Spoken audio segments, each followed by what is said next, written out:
ഞാൻ ജോസ് കണ്ടത്തിൽ. ഇന്ന് സംസാരിക്കാൻ ഉദ്ദേശിക്കുന്ന ടോപ്പിക്ക് റിലീജിയൻ പോയ്സൺസ് എവരിത്തിങ്. മതം എല്ലാത്തിനെയും വിഷമയമാക്കുന്നു. ചരിത്രം സാക്ഷ്യം നൽകുന്നുണ്ട് ഇതിന്. മനുഷ്യ സമൂഹത്തിൻ്റെ ആരംഭകാലം മുതൽ ഏതാണ്ട് BC 10,000 മനുഷ്യർ കൂട്ടമായി സമൂഹമായി ജീവിക്കാൻ തുടങ്ങിയെന്നാണ് ഇതുവരെയുള്ള കണ്ടെത്തൽ. ഒരുപക്ഷെ അതിനു മുമ്പ് തുടങ്ങിയിട്ടുണ്ടാവാം. പക്ഷെ ഒരു BC 10,000 മുതൽ, അതായത് ഒരു 12,200 വർഷം മുമ്പ് മനുഷ്യൻ സമൂഹമായി ജീവിക്കാൻ തുടങ്ങി. അപ്പോൾ അവൻ ഒരുമിച്ച് താമസിക്കുന്നിടത്ത് ഓരോ ട്രാൻസ്ഷിപ്മെൻറ്റ്, താവളങ്ങൾ മാറ്റൽ വലിയ അസൗകര്യങ്ങൾ ഉണ്ടാക്കിയത് കൊണ്ട് അവർ കാർഷിക വൃത്തിയിലേക്ക് തിരിഞ്ഞു.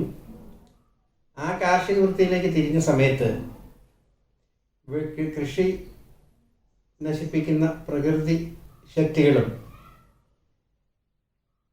കാട്ടുജന്തുക്കളും ഇവർക്ക് ഭീഷണിയായി മാറി. ആ സമയത്ത് വളരെ തന്ത്രശാലികളായ ഇന്നത്തെ പുരോഹിതന്മാരുടെ ആദ്യത്തെ പതിപ്പ് അവിടെയാണ് രൂപം കൊള്ളുന്നത്. അവർ ഇവരുടെ കൃഷിയിടങ്ങൾ പ്രകൃതിക്ഷോഭത്തിൽ നിന്ന്, കാട്ടുജന്തുക്കളുടെ ആക്രമണത്തിൽ നിന്ന് രക്ഷിക്കുന്നതിന് വേണ്ടി പ്രത്യേക മന്ത്രങ്ങൾ ചെയ്യാമെന്നും ഇതെല്ലാം തടഞ്ഞു നിർത്താമെന്നും ഒന്നാം തരം വിളവ് ലഭിക്കുമെന്നൊക്കെ പറഞ്ഞ് പാവപ്പെട്ട ശുദ്ധഗതിക്കാരായ കർഷകരെ ഇന്നും കബളിപ്പിക്കുന്നത് പോലെ ഇന്നും അങ്ങനെ കബളിപ്പിക്കുന്നുണ്ട്. നീ കൃഷി ചെയ്യുന്നതിൻ്റെ ആദ്യ ഫലം പള്ളിക്ക് കൊടുക്കൂ, ദൈവത്തിന് കൊടുക്കൂ. എല്ലാ പള്ളികളിലും ആദ്യ ഫല പെരുന്നാൾ നടത്തുന്നുണ്ട്. കർഷകൻ രക്തം വിയർപ്പാക്കി അധ്വാനിച്ചുണ്ടാക്കിയ വിഭവങ്ങൾ, കൂടുതൽ വിഭവങ്ങൾ അല്ലെങ്കിൽ വിളവ് നന്നാവുന്നതിന് വേണ്ടി ആദ്യത്തെ ഫലങ്ങൾ മുഴുവൻ ദൈവത്തിന് വേണ്ടി പള്ളിയിലെ പുരോഹിതനെ ഏൽപ്പിക്കണം. പഴയ കാലത്ത് തുടങ്ങിയതാണിത്. ഈ മന്ത്രവാദികൾ മന്ത്രം ചെയ്ത് ചിലപ്പോൾ ചില കർഷകരുടെ കൃഷി രക്ഷപ്പെട്ടിട്ടുണ്ടാവാം. അതൊരു പ്രകൃതി നിയമമായിരുന്നു. അതിനെ ശരിക്കും എക്സ്പ്ലോയിറ്റ് ചെയ്തു. അതിന് ഷെയർ വാങ്ങാൻ തുടങ്ങി. പിന്നെ ആ മന്ത്രവാദികൾ ക്രമേണ പുരോഹിത വേഷത്തിലാണ് നാം അറിയുന്ന ഈ കാലഘട്ടത്തിൽ വലസുന്നത്. ഇന്നും എന്നും മനുഷ്യനെ അവർ കബളിപ്പിച്ചുകൊണ്ടേയിരുന്നു. പിന്നെ ലോകത്ത് നടന്ന എല്ലാ യുദ്ധങ്ങളും എല്ലാ കലാപങ്ങളും മതങ്ങളുടെ പേരിലായിരുന്നു. ഈ യഹൂദന്മാര്, ആദ്യകാലത്ത് യഹൂദന്മാർ അറിയപ്പെട്ടിരുന്നത് ഹീബ്രൂസ് എന്ന പേരിലാണ്. ഇവർ താമസിക്കുന്ന മണലാരണ്യങ്ങൾ, ഈ മെഡിറ്ററേനിയൻ പ്രദേശങ്ങൾ, കൃഷിക്ക് ഉപയുക്തമല്ലാത്ത, മഴ ലഭിക്കാത്ത മണലാരണ്യങ്ങളിൽ താമസിക്കുന്ന ആട് മേയിച്ചും വേട്ടയാടി ജീവിച്ചിരുന്ന ആ മനുഷ്യന് ക്ഷാമവും ജലക്ഷാമവും പട്ടിണിയും വരുമ്പോൾ ആശ്രയം കൊടുത്തിരുന്നത് വളരെ ഫലഭൂയിഷ്ടമായ ഈജിപ്റ്റ് തീരങ്ങളായിരുന്നു. നൈൽ നദിയുടെ തീരപ്രദേശങ്ങൾ. ഈജിപ്തുകാർ പൊതുവെ ആ കാലത്ത്, ഫറവോൻ്റെ ആ കാലഘട്ടത്തിലും അതിഥികളെ സൽക്കരിക്കുന്നതിനോ അവശരെ സഹായിക്കുന്നതിനോ നല്ല മനസ്സുള്ള ആൾക്കാരായിരുന്നു. ഇവർ കൂട്ടത്തോടെ അവിടെ കുടിയേറി അവിടെ വളരെ നല്ല ഒന്നാന്തരം മേച്ചിൽപ്പുറമാണെന്ന് മനസ്സിലാക്കിയതിന് ശേഷം ഈജിപ്തിലെ ജനങ്ങളെ മുഴുവൻ കൊള്ളയടിക്കാൻ തുടങ്ങി. കൊള്ളയടിച്ചു, അവരുടെ സമ്പത്ത് മുഴുവൻ നശിപ്പിച്ചു. എന്നിട്ടും ഈ അഭയാർത്ഥികളായ ഹീബ്രുകൾ, അതിനെപ്പറ്റി കുറച്ചുകൂടെ മ്ലേച്ഛമായ ചരിത്രമുണ്ട്. ഈ ഹീബ്രു സ്ത്രീകൾ അതിസുന്ദരികളായിരുന്നു. അതുകൊണ്ട് ഈ സുന്ദരികളെ അവിടുത്തെ നാടുവാഴികൾക്കും രാജാക്കന്മാർക്കും കാഴ്ചവെച്ച ചരിത്രം ബൈബിളിൽ തന്നെ പറയുന്നുണ്ട്.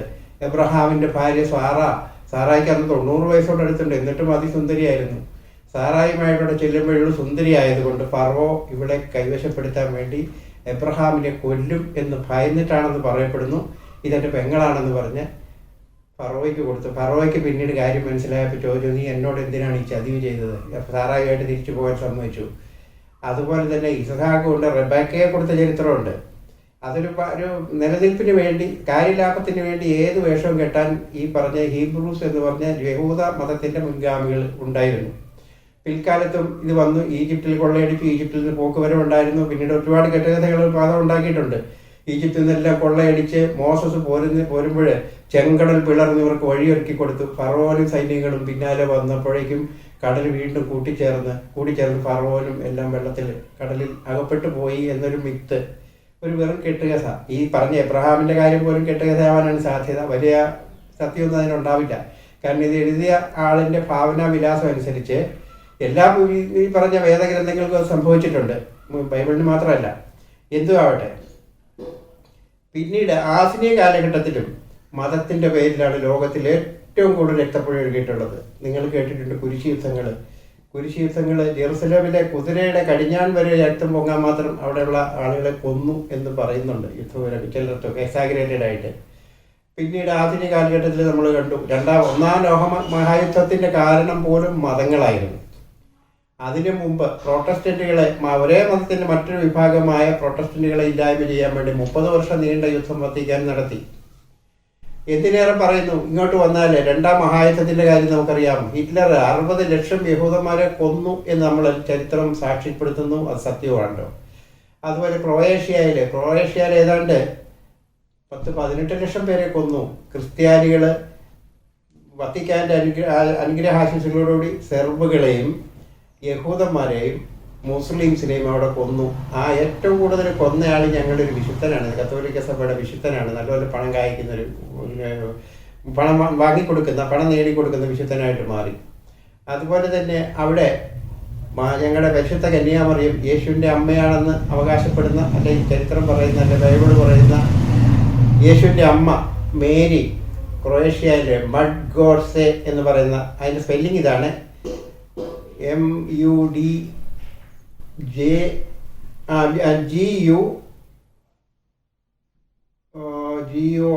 ആണെന്ന് ഇരിക്കുന്നത്. അതിന് ഉച്ചരിക്കുന്നത് ഇങ്ങനെയാണ്, മഡ്ഗോഡ്സയിൽ മേരിയുടെ ഒരു അപ്പാരിഷൻ, ഒരു പ്രത്യക്ഷപ്പെടൽ. മേരിക്ക് ഒരു പ്രത്യേക സ്വഭാവമുണ്ട് കേട്ടോ. സാധാരണ ഇതിൽ ആട് മേയ്ക്കാൻ പോകുന്ന കൊച്ചു കുട്ടികളുടെ മുമ്പിൽ ഒരു പ്രത്യക്ഷപ്പെടാറുള്ളൂ. നമ്മുടെ തൊടുപുഴയും അട്ടപ്പാടിയിലും ഒക്കെ പ്രത്യക്ഷപ്പെട്ടിട്ടുണ്ട്. അവിടെ ആട് മേയ്ക്കുന്ന ഇല്ലാത്തത് കൊണ്ട് വേറുള്ളവർക്കാണ്. എന്നാലും കൊച്ചു കുട്ടികളുടെ മുമ്പിൽ പ്രത്യക്ഷപ്പെടുന്നത്. ക്രൊയേഷ്യയിലും ഒരു മലയുടെ മുകളിൽ വിജനമാക്കപ്പെട്ട യുദ്ധം ചോരപ്പുഴ കൊണ്ടൊഴുക്കി അവിടുത്തെ സസ്യലതാദികൾ മുഴുവൻ കരിഞ്ഞു പോയ ആ സ്ഥലത്ത് മഡ്ഗോഡ്സയിൽ ഒരു മലയുടെ മുകളിൽ ഒരു നീല വെളിച്ചം ആദ്യം പ്രത്യക്ഷപ്പെടും. പിന്നീട് ശക്തിയായ കാറ്റ് വരും. ഇത് കഴിയുമ്പോഴേക്കും യേശുവിൻ്റെ അമ്മ പ്രത്യക്ഷപ്പെടും. ഈ കുട്ടികളും ആട് മേയ്ക്കുന്നവരാണ്. ഇവരുടെ കാര്യങ്ങൾ അവർ മാത്രമേ ഇവർ കാണുന്നുള്ളൂ എന്നുള്ള സത്യം. ഏതായാലും മഡ്ഗോഡ്സെ വളരെ പ്രശസ്തമായി. കാരണം വിദേശികളും ടൂറിസ്റ്റുകൾ ധാരാളം വരാൻ പോയി. തീർത്ഥാടനമായിട്ട് കത്തലിക് ക്രിസ്ത്യാനികൾ മുഴുവൻ അവിടെ എത്താൻ തുടങ്ങി. നല്ല വരുമാനം ലഭിക്കും എന്നുള്ളൊരു പ്രതീക്ഷ ഉണ്ടായിരുന്നു. പക്ഷേ അത് കുറേ കഴിഞ്ഞപ്പോഴും നമ്മുടെ കോട്ട മുരിങ്ങൂര് ധ്യാന കേന്ദ്രങ്ങളുടെ അവസ്ഥയായി. അവിടെയും ഒരു പ്രേതാലയമായിട്ടും പ്രേതഭൂമിയായിട്ട് മാറി. ആരും പോകാതായപ്പോഴേ പോർട്ടുഗീസ് സ്പെയിൻ ഒറിജിൻസായ ഈ പറഞ്ഞ ഫ്രാൻസിസ്കൻ മിഷണറിമാർ അത് ഏറ്റെടുത്തു. അവർ ബിസിനസ് തന്ത്രം നന്നായിട്ട് അറിയാവുന്നവരാണ്. അവർ ആ തന്ത്രം പ്രയോഗിച്ച് വളരെ വളരെ വളരെ വിജയകരമായിട്ട് അതിപ്പോഴും കൊണ്ടു നടക്കുന്നുണ്ട്. എന്നിട്ട് അവസാനം പോപ്പിൻ്റെ അടുത്ത് ഒരു അപ്രൂവലിന് പോയി. അന്നത്തെ പോപ്പ് പോൾ രണ്ടാമനായിരുന്നു അതിൻ്റെ ഓർമ്മ. പോൾ രണ്ടാമൻ പറഞ്ഞു, ഇത് അന്വേഷണ കമ്മീഷനെ വെച്ചു കുറേ കർദിനാളന്മാരെ. അവരെ പൂക്കളെ എന്തുകൊണ്ട് അഡ്വൈസറി മാർക്കാണ് കൊടുത്തത്. ഇത് അവരുടെ ഒരു ഹാലൂസിനേഷനാണ്, അല്ലാതെ അതിനപ്പുറത്ത് ഇതിന് ദൈവപരമായിട്ടോ വസ്തുതയുമായിട്ട് ബന്ധമില്ലാത്ത കാര്യമാണെന്ന് പറഞ്ഞുകൊണ്ട് അംഗീകരിക്കാൻ പറ്റിയില്ല.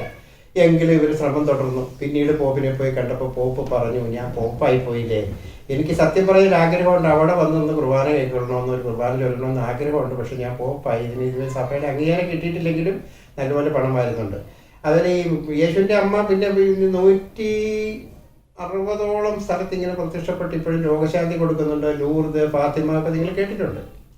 ഇങ്ങനെ ഇതൊരു ഭയങ്കര ബിസിനസ്സായി മാറ്റി. ഞാൻ പറഞ്ഞു വന്നത് എങ്ങനെയാണ് മതം മനുഷ്യനെ മായ്ക്കുന്നത്. പണ്ട് മാർക്സ് പറഞ്ഞില്ലേ, മനുഷ്യനെ മായ്ക്കുന്ന കറുപ്പാണെന്ന്. മനുഷ്യനെ കൊല്ലുന്ന വിഷമാണിത്. മനുഷ്യൻ്റെ ബുദ്ധിയെ, മനുഷ്യൻ്റെ അറിവിനെ, മനുഷ്യൻ്റെ ആത്മാവുണ്ടെങ്കിൽ ആത്മാവിനെ കൊല്ലുന്ന വിഷമാക്കി മാറ്റി പുരോഹിത വർഗം മതങ്ങളെ. ഈ മതങ്ങൾ ഇങ്ങനെ ഫ്ലോറിഷ് ചെയ്യുന്നു. ഹിറ്റ്ലർ വധിച്ച കാര്യം ഞാൻ പറഞ്ഞു. പിന്നെ യൂഗോസ്ലോവിയ, ബാർഷൽ ടിറ്റോയ്ക്ക് ശേഷം ഛിന്ന ഭിന്നമായപ്പോൾ യൂഗോസ്ലോവിയ, സെർബിയ, അർസഗോവിന, പിന്നെ ക്രൊയേഷ്യ, ഇങ്ങനെ പല രാജ്യങ്ങളായി ഛിന്ന ഭിന്നമായി തീർന്നു. അവിടെ ഓരോരുത്തർക്കും ഭൂരിപക്ഷമുള്ള മജോറിറ്റിയുള്ള മതങ്ങൾ ന്യൂനപക്ഷങ്ങളെ നിർബന്ധമായിട്ട് മതമാറ്റം നടത്തി, അല്ലെങ്കിൽ അവരെ ഉന്മൂലനം ചെയ്തു. ഇത് കൊലപാതകങ്ങൾ, രക്തപ്പുഴകൾ ഒഴുക്കുന്ന ആ പാരമ്പര്യം മതങ്ങൾ ഇന്നും നിർബാധം തുടർന്നുകൊണ്ടിരിക്കുകയാണ്. ഫ്രാങ്കോയെ പറ്റി നിങ്ങൾ കേട്ടിട്ടുണ്ട്. ഇപ്പോൾ ഈ ബിഷപ്പ് ഫ്രാങ്കോ അല്ല കേട്ടോ, വേറൊരു ഫ്രാങ്കോ ഉണ്ടായിരുന്നു സ്പെയിനിലെ ഏകാധിപതി. അങ്ങേരെ പിന്നെ ഭരണം പിടിച്ചെടുക്കാൻ വേണ്ടി അവിടെ ഉണ്ടായിരുന്ന മുഴുവൻ മുസ്ലിമുകളെ വധിച്ചു. എന്തോ അയാൾ വൈദികനല്ലാഞ്ഞത് കൊണ്ടോ മെത്രാനല്ലാഞ്ഞതുകൊണ്ടോ വിശുദ്ധനായില്ല എന്ന് മാത്രം. ഇതുപോലെ എത്ര ക്രൂരമായ കൊലപാതകങ്ങൾ ഈ മതങ്ങൾ നടത്തിയിട്ടുണ്ട്. എത്രയോ പേര് ഇതിനെ കൂടാതെ കത്തോലിക്ക മതവിശ്വാസം സ്വീകരിക്കാൻ വിസമ്മതിക്കുന്നവരെ എവിടെ വെച്ചും എങ്ങനെയും വധിക്കേണ്ടത് ഓരോ സത്യവിശ്വാസിയുടെയും കടമയാണ്. അവര് സാത്താന്റെ സാന്നിധ്യത്തിൽ, സാത്താന്റെ പ്രേരണയിൽ അവര് വിശ്വാസത്തിനെതിരായിട്ട്, ദൈവത്തിനെതിരായിട്ട് പാപം ചെയ്യുകയാണ്. അവരെ വധിക്കുന്നതിലൂടെ നീ പുണ്യം ചെയ്യുക. കാരണം അവർ പാപത്തിൽ ജീവിച്ച് പാപം ചെയ്ത് നിത്യനരകത്തിലേക്ക് പോകുന്നതിൽ നിന്ന് അവരെ രക്ഷിക്കുകയാണ്, അവരെ കൊല്ലുന്നത് കൊണ്ട് എന്ന് പറഞ്ഞ് ചില്ലറക്കാരനൊന്നുമല്ല കത്തോലിക്ക സഭയുടെ താത്വികാചാര്യൻ സെയിന്റ് തോമസ് ആണ് ഇത് പറഞ്ഞത്. പിൽക്കാലത്ത് 100 വർഷങ്ങൾക്ക് ശേഷം തോമസ് അക്വീനാസ് എന്ന് പറഞ്ഞൊരു വലിയ പണ്ഡിതനുണ്ടായിരുന്നു. അയാളും ഇത് തന്നെ പറഞ്ഞത്, നിങ്ങൾ കൊല്ലണം, അന്യമതക്കാരെ കൊല്ലണം. ബൈബിളിൽ തന്നെ പറഞ്ഞിട്ടുണ്ടല്ലോ, നീ അന്യദൈവങ്ങളെ ആരാധിക്കരുത്, അന്യദൈവങ്ങളെ ആരാധിച്ചാൽ ഞാൻ അസഹിഷ്ണുവായ ദൈവമാണ്, നിന്നെ വെറുതെ വിടുകയില്ല എന്ന് പറഞ്ഞു. അങ്ങനെ ആരാധിക്കാൻ പോയവരെ മുഴുവൻ വധിച്ചിട്ടുണ്ട്. എക്സോഡസ് ഒക്കെ നമ്മൾ കേട്ടിട്ടുണ്ട്, വായിച്ചിട്ടുണ്ട്. എക്സോഡസിലെ പുറപ്പാട് ഇതിൽ പറയുന്നുണ്ട്, 40 വർഷം ഈ പറഞ്ഞ കാനാൻ വാഗ്ദത്ത ഭൂമിയിലേക്ക് പോകുന്ന വഴിയിലുണ്ടായിരുന്ന മറ്റെല്ലാ മതസ്ഥരെയും കൊച്ചുകുട്ടികളടക്കം കൊന്നൊടുക്കി. മീഡിയംകാരായ 5 രാജാക്കന്മാരെ കൊല്ലാൻ വേണ്ടി മോസസ് മിത്താണ് ഇതിനെ കൽപ്പിച്ച കഥ ഇങ്ങനെയാണ് പറയുന്നത്. അവരെ കൽപ്പിച്ചത് ഇതായിരുന്നു, നീ അന്യമതസ്ഥരായ മീഡിയംകാരെ, കൊച്ചുകുട്ടികളടക്കം സ്ത്രീകളെയും പുരുഷന്മാരെയും ബാലന്മാരെയും എല്ലാം വധിക്കണം, എല്ലാവരെയും വധിക്കണം, ആരെയും ബാക്കി വെക്കരുത്. പക്ഷേ ഒരു കണ്ടീഷൻ, ഒരു റിലാക്സേഷൻ ഉണ്ടായിരുന്നു. പുരുഷനെ അറിയാത്ത കന്യകകളെ നിങ്ങൾക്കായി കരുതി വെച്ചു. 30,000 ബൈബിൾ തന്നെ പറയുന്നുണ്ട്. അങ്ങനെ കരുതി കൊണ്ടുവന്ന പുരുഷനെ അറിയാത്ത മീഡിയം കന്യകമാരുടെ എണ്ണം 30,000 ആയിരുന്നു. 30,000 സ്ത്രീകളെ കിട്ടിയെങ്കിൽ എത്ര ലക്ഷം പേരെ കൊന്നിട്ടുണ്ടാവും? ഒരു 10-15% അവിവാഹിതകളായ കൗമാരപ്രായക്കാരെ സ്ത്രീകളുണ്ടെന്ന് വിചാരിക്കും. ഇതൊക്കെ മിത്താണ്, കണക്ക് കൂട്ടേണ്ട കാര്യമില്ല. എങ്കിലും ഇത്രയധികം പെട്ടി അതിൽ 1000-1 വെച്ച് അത് പങ്കിട്ട് 50% 50-50 ആയിട്ട് പങ്കിടണം. പകുതി രാജ്യത്തിന്, ഇസ്രായേൽ രാജ്യത്തിന് പകുതി പട്ടാളക്കാർക്ക്. ഇസ്രായേൽ രാജ്യത്തിൻ്റെ പകുതിയിൽ 50-1 വെച്ചും പട്ടാളക്കാരുടെ പകുതിയിൽ 1000-1 വെച്ചും യഹോവയ്ക്ക് വേണ്ടി പുരോഹിതനെ ഏൽപ്പിക്കണമെന്ന് കൽപ്പിച്ചിരുന്നു. യഹോവയ്ക്ക് വേണമായിരുന്നു സുന്ദരികളായ പെൺകുട്ടികൾ. ഞാൻ പറഞ്ഞു വന്നത്, ഇങ്ങനെ ഓരോ പ്രാന്തമായ ആവേശത്തിൽ ബുദ്ധിപരമായി ഷണ്ഡീകരിക്കപ്പെട്ട വിശ്വാസികൾ, അല്ലെങ്കിൽ ഈ പറഞ്ഞ പിന്താങ്ങുന്നവരും മതവിശ്വാസികൾ, അവർ കൽപ്പിക്കുന്ന എന്ത് ചെയ്തു? പിന്നീട് അറിയാൻ നമുക്ക് ഇസ്ലാം മതം വന്നു. ഇസ്ലാം മതം ഒട്ടും മോശമായിരുന്നില്ല. ഇസ്ലാം മതവും ക്രിസ്ത്യൻ മതവും കൂടി തമ്മിലുണ്ടായ 13 കുരിശുയുദ്ധങ്ങൾ എത്രയോ ലക്ഷങ്ങളെ കൊന്നു. അതും പോരാതെ ഈ മതങ്ങളുടെ ആവശ്യപ്രകാരം ഏതാണ്ട് AD 1200 തുടങ്ങി ഇൻക്വിസിഷൻ എന്നൊരു പരിപാടി നടത്തി. അത് ഈ തോമസ് അക്വീനാസ് ഒക്കെ പറഞ്ഞ് അതേ പരിപാടി പ്രാക്ടിക്കലായിട്ട് നടപ്പാക്കുകയാണ് ചെയ്തത്. അന്ന് പറഞ്ഞ ഡൊമിനിക്കൻ സഭ എന്ന് പറഞ്ഞ് വളരെ ഫ്ലോറിഷ് ചെയ്ത സമ്പന്നമായ ഒരു സഭ ഞങ്ങളുടെ കത്തോലിക്ക സഭയ്ക്കുണ്ട്. ഡൊമിനിക് എന്ന് പറഞ്ഞൊരു ഫനാറ്റിക്, കാർത്താറീസ് എന്ന് പറഞ്ഞ ഒരു വളരെ പ്രബലമായ ക്രിസ്തുമത വിശ്വാസികളായിരുന്നൊരു വിഭാഗം അവിടെ ഉണ്ടായിരുന്നു. പക്ഷെ വത്തിക്കാൻ അംഗീകരിക്കാത്തത് കൊണ്ട് അവരെ മുഴുവൻ വധിക്കാൻ തീരുമാനിച്ചു.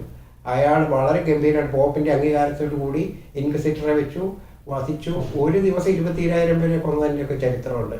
താമസിയാതെ 1233 അയാളെ പിടിച്ച് വിശുദ്ധനുമാക്കി. ഡൊമിനിക്കൻ സഭ സ്ഥാപിച്ചു. പിന്നെ സ്പെയിനിലുണ്ടായിരുന്ന ഇഗ്നേഷ്യസ് ലയോളയെ പറ്റി കേട്ടിട്ടുണ്ട്. ജെസ്യൂട്ട് ഓർഡർ ഉണ്ടാക്കിയ ആൾ. ആ ജെസ്യൂട്ടുകാരൻ അവിടുത്തെ ഇൻക്വിസിഷൻ്റെ ഹെഡായിരുന്നു. അവിടെ മറ്റേക്ക് പറഞ്ഞ യഹൂദന്മാരെയും മുസ്ലിമുകളെയും മുഴുവൻ കൊന്നു വകവരുത്തിയ ഇഗ്നേഷ്യസ് ലയോളയും വിശുദ്ധനായി. ഇഗ്നേഷ്യസ് ലയോളയുടെ ജെസ്യൂട്ട് സഭ ഇന്നും പോപ്പിൻ്റെ ചാവേർപ്പടയായിട്ട് മതങ്ങൾക്ക് വേണ്ടിയാണ് ഈ കൊലപാതകങ്ങൾ മുഴുവൻ നടത്തിയതെന്ന് മനസ്സിലാക്കണം. ഈ മതങ്ങളാണ്, വിവിധ മതങ്ങളുണ്ട്, എല്ലാ മതങ്ങൾക്കും തുല്യ പങ്ക് തന്നെയാണ്. കമ്പാരിറ്റീവ്ലി വളരെ കുറച്ച് ആ കാര്യങ്ങളിൽ കൂട്ടക്കൊല നടത്തിയിട്ടുള്ള മതങ്ങളിൽ ഒരുപക്ഷെ നിങ്ങൾ പറയാമെങ്കിൽ ഹിന്ദുമതം അത് ചെയ്തിട്ടില്ല, ബുദ്ധമതം